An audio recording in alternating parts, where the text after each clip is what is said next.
In Fairport, New York, along the Erie Canal, How about we walk? town historian Bill Poray has made it his mission to connect people with their history. In about 1890. But safe to say he has never found a more direct and powerful connection than he did the day the films arrived. Someone found these in an attic, old 16mm home movies from the 1930s, labeled Kodachrome Experiment.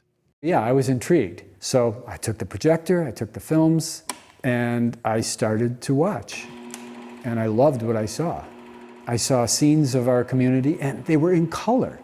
They were some of the very first color home movies. But what intrigued Bill even more was this woman. He says whoever she was, the cameraman was clearly smitten. And from there, I started doing some research. He found out the photographer, a guy named Bob Kramer, went to work for Kodak Labs right out of high school. And that girl was his high school sweetheart, Leona Sharp. She would be 96 years old. If she was alive. And I wondered. He did find an address and went there. A woman came to the door. She opened the door 3 inches. And I told her we had these films. And the door opened a little wider. Literally and figuratively. Yes. And then she said, wait. And she disappeared. She came back about a minute later holding her wedding picture.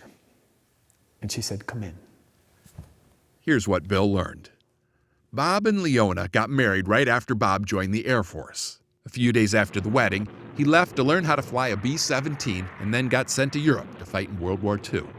On the way, he actually flew his plane over Leona's house. This is a picture of it. And then he wiggled the wings to salute us, and then he was off.